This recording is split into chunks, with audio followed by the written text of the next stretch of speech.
Je viens de suivre une conférence de Madame Isabelle Régnier sur les stéréotypes et leur empire sur nos comportements, notamment concernant les femmes qui seraient victimes des stéréotypes.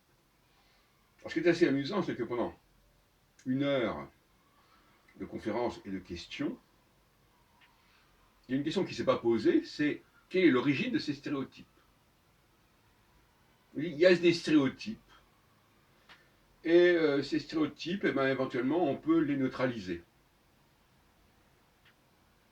Mais d'où viennent ces stéréotypes? Alors, je voudrais parler de ces questions. Bon, il est clair que on peut prendre le contre-pied de quelque chose. On peut être dans le déni. D'ailleurs, je crois que l'enseignement du déni est plus marquant que l'enseignement du mépris. Que dans toute forme de mépris, d'ailleurs, il y a du déni. Alors, par exemple, imaginons que l'on fasse une prévision qui corresponde à une certaine psychologie,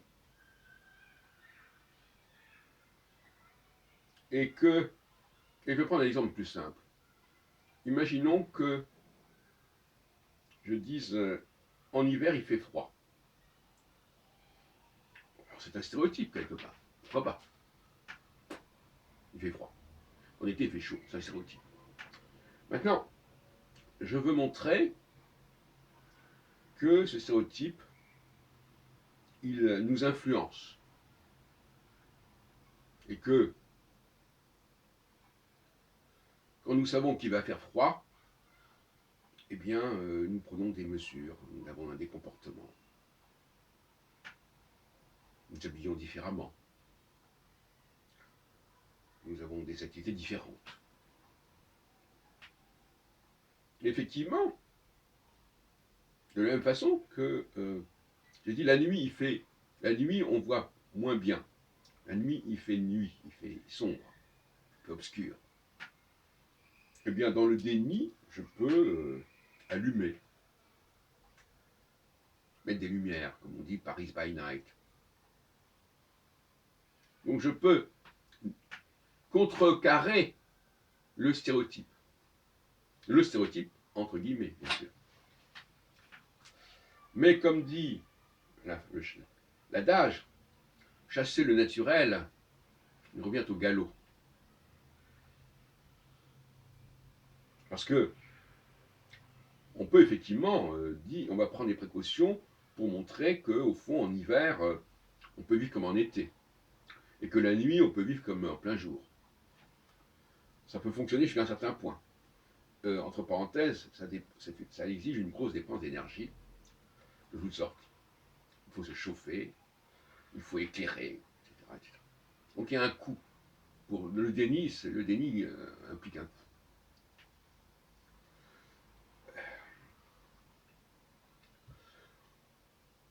Et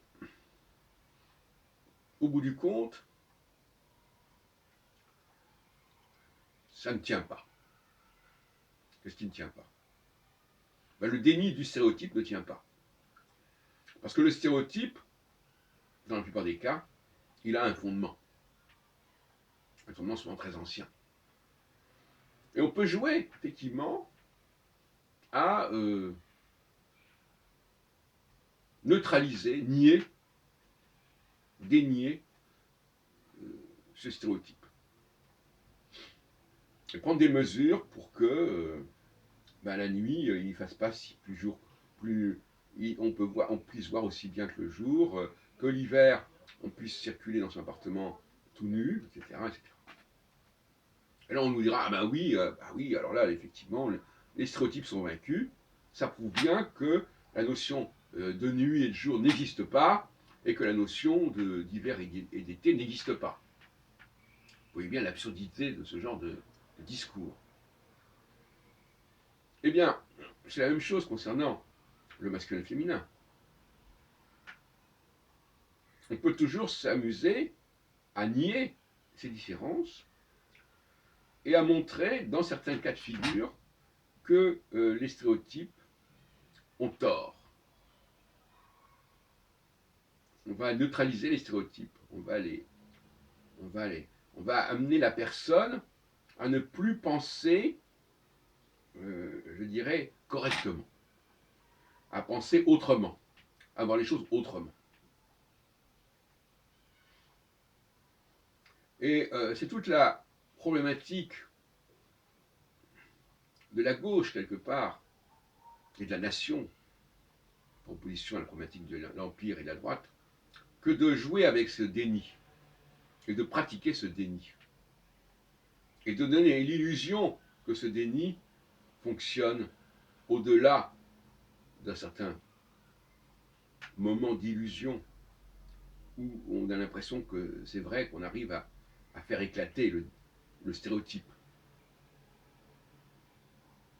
Et donc je reviens à la question initiale. D'où viennent ces stéréotypes?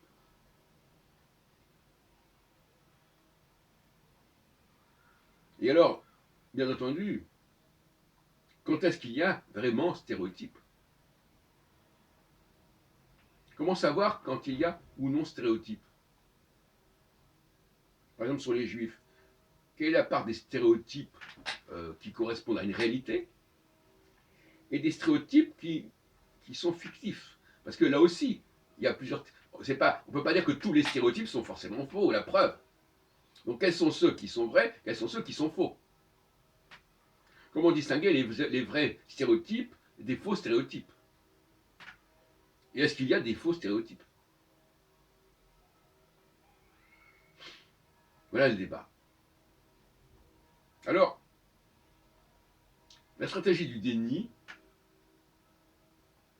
c'est par exemple l'exception qu'on met en avant, l'anomalie, l'extraordinaire, qui ne colle pas avec les attentes, avec ce qu'on sait normalement que les choses sont. Et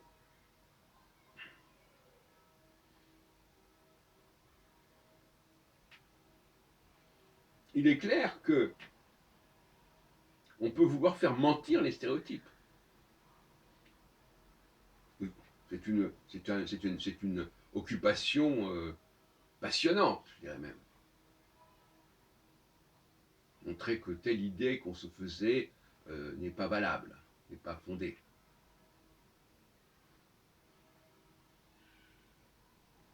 On peut faire un tour de magie, on peut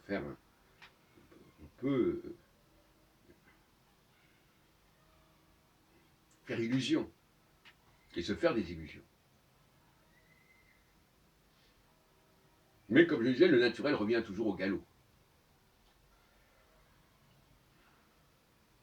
Alors il est vrai, et ça c'est un point important, que les explications qui sont données pour justifier certains stéréotypes sont parfois malheureuses, malvenues. Et à ce moment-là, ceux qui veulent démolir les stéréotypes, ils ont beau jeu de montrer que ces explications ne tiennent pas. Et puisque ces explications ne tiennent pas, c'est que les stéréotypes ne tiennent pas. C'est là qu'il y a un glissement. Je peux très bien dire quelque chose de juste et mal m'expliquer, mal expliquer, ou ne pas savoir expliquer ce qu'il en est. Évidemment, les stratèges du déni vont exploiter au maximum les carences explicatives. Ou bien ils vont proposer, comme je viens de le dire,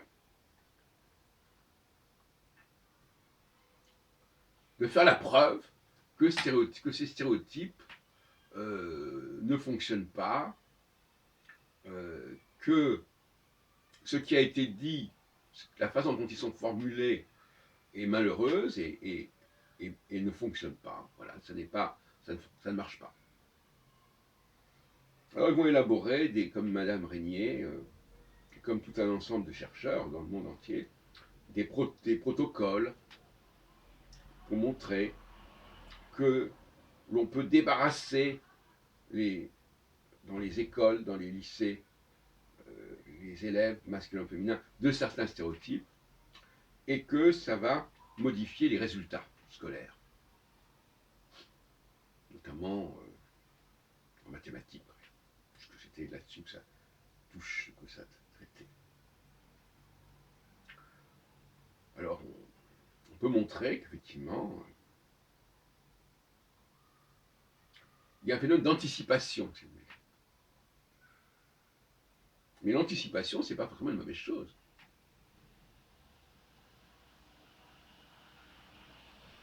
Si je sais que je ne suis pas fait pour telle activité,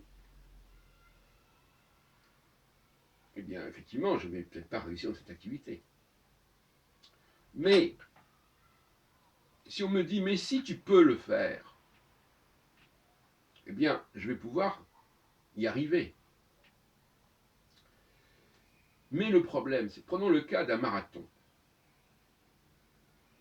ou par exemple d'une expédition en montagne. Je persuade la personne qu'elle peut y arriver. Tu peux y arriver. Ça, c'est tout à fait le type de déni. Tu peux y arriver malgré ce qu'on dit, tu peux y arriver. Montre que tu peux y arriver quand même. On le sait. Et bien, vous allez persuader la personne qu'elle tente l'expérience. Et sur le moment, effectivement, voilà, elle part, elle commence l'expédition, l'escalade, etc. Mais le problème, c'est qu'au bout d'un certain moment, ça ne va plus marcher. Ça va s'essouffler et ça n'aura duré qu'un temps. Ça n'est pas durable.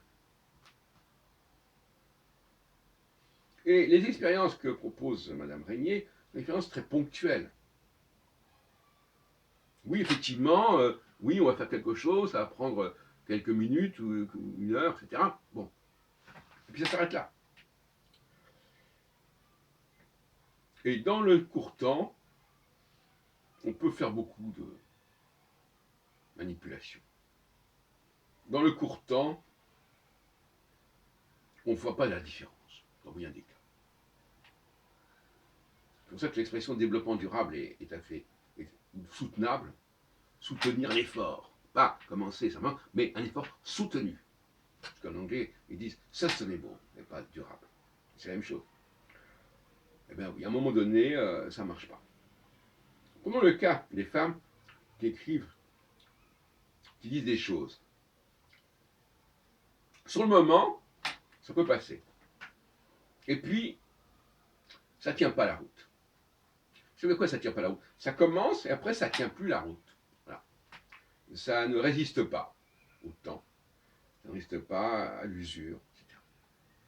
Mais sur le moment, on peut fabriquer une maison qui, sur le moment, a l'air de marcher correctement. Et puis, au bout d'un certain moment, les choses se détraquent parce que les matériaux ne sont pas très bons, la conception n'a pas été parfaite.